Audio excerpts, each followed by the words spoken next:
सामने हो मंजिल तो रास्ता ना मोड़ना, जो भी हो मन में वो सपना मत तोड़ना। और कदम कदम पर मिलेगी मुश्किलें है मेरे दोस्त, लेकिन सितारे छूने के लिए ये जमी मत छोड़ना। हे डियर फ्रेंड, कैसे हो आप सब? मैं आपका दोस्त Manvinder Kumar, gold star youth icon इन हैप्पी हेल्थ इंडिया से आज फिर आप सभी लोगों के सामने उपस्थित हूं।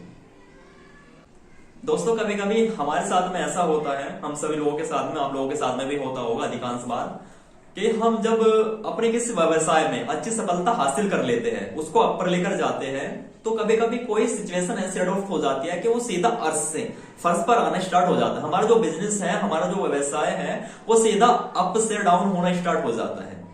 और उस टाइम डियर फ्रेंड, हम लोगों को ऐसा लगता है कि मैं इस बिजनेस में, इस व्यवसाय में या फिर इस वर्क में असफल हो चुका हूं। लेकिन ऐसा कुछ भी नहीं होता माय डियर फ्रेंड, मैं आपको रियलिटी बताऊं। बस ये चीजें इसलिए होती है, आपका बिजनेस, आपका व्यवसाय, आपका वर्क इसलिए डाउन जाता है क्योंकि जो हमारी प्रकृति है, हमारा जो नेचर है, हमारी प्रकृति है, वो प्रकृति आपको सफलता देने से पहले आपकी एग्जाम लेती रहती है। यस माय डियर फ्रेंड, आपका एग्जाम लेती रहती है वो। क्योंकि आप लोगों को पता है कि यदि हमें अगली क्लास में जाना है, 10 से यदि हमें 11 में जाना है, तो हमें 10 के एग्जाम देने होंगे और उन एग्जाम को आपने क्लियर करना होगा, पास करना होगा। उसके देन ही आप 11th क्लास में बैठ सकते हो। सेम उसी प्रकार से माय डियर फ्रेंड, हमारा व्यवसाय होता है, हमारी लाइफ होती है, जो एक्चुअल में हमारी लाइफ चलती रहती है। हमारी लाइफ में भी यही घटित होता है कि यदि आपने अगले पड़ाव पे जाना है, अपने उस बिजनेस को, अपने उस व्यवसाय को और ऊपर लेकर जाना है, तो दोस्तों जो प्रकृति आपको चैलेंजेस दे रही है, जो ऑब्स्टेकल आपको दे रही है, मेरा सजेशन आपसे यह है कि आप उन ऑब्स्टेकल को, उन चैलेंजेस को, उन चुनौतियों को पूरे कॉन्फिडेंस के साथ में उनको फेस कीजिए। और फेस करते हुए अपने काम के ऊपर फोकस रखिए और अपने काम को निरंतर करते रहिए। कंसिस्टेंस होकर यदि आप अपने वर्क को करोगे तो 100% उसमें सफलता हासिल कर लोगे। और दोस्तों, मुझे एक चीज बताओ, चुनौतियां कहां नहीं है? थॉमस एल्वा एडिसन, हाँ जी, जिन्होंने बल्ब का आविष्कार किया था, आप लोग अच्छे से जानते हो। थॉमस एल्वा एडिसन, आप लोग क्या समझते हो, उनके सामने चुनौतियां नहीं रही होगी?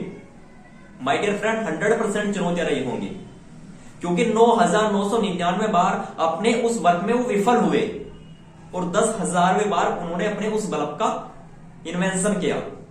लेकिन माय डियर फ्रेंड, मैं आपको बताना क्या चाहता हूं, आप उस मेरे पॉइंट को पकड़ने की कोशिश कीजिए। मैं आपको यह बताना चाहता हूं कि यदि आप कंसिस्टेंस होकर अपने उस वर्क में लगे रहे, तो 100% आप उसमें सफलता हासिल कर लोगे।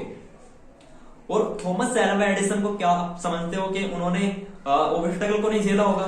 प्रकृति ने उनके सामने भी चैलेंजेस खड़े किए होंगे, ऑब्स्टेकल उनके सामने आए होंगे, लोगों ने उनका विरोध किया होगा, घर में भी उनका विरोध हुआ होगा, उनको समय भी लगा होगा, क्योंकि बल्ब एक दिन में तो नहीं बना होगा, उनको समय भी लगा होगा, उन्होंने इन्वेस्टमेंट भी की होगी, उनका माइंड भी उसमें लगा होगा और लोगों ने उनके ऊपर ताने भी कसे होंगे। लेकिन सभी चीज को उन्होंने फेस किया क्योंकि उनके अंदर एक जिद्दी और एक कॉन्फिडेंस था। सेल्फ कॉन्फिडेंस के साथ उन्होंने वर्क किया। उनको पता था कि हाँ, आज नहीं तो कल बल्ब 100% बनेगा ही बनेगा। और उनके इसी जिद ने और इसी पागलपन ने बल्ब का आविष्कार कर दिया।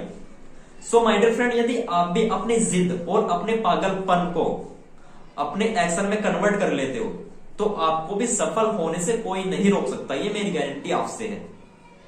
क्योंकि माय डियर फ्रेंड, यदि आपके सामने चुनौतियां आ रही है, ऑब्स्टेकल आ रहे हैं, तो कहीं ना कहीं ये प्रकृति आपको भी सफल करना चाहती है, सफल बनाना चाहती है।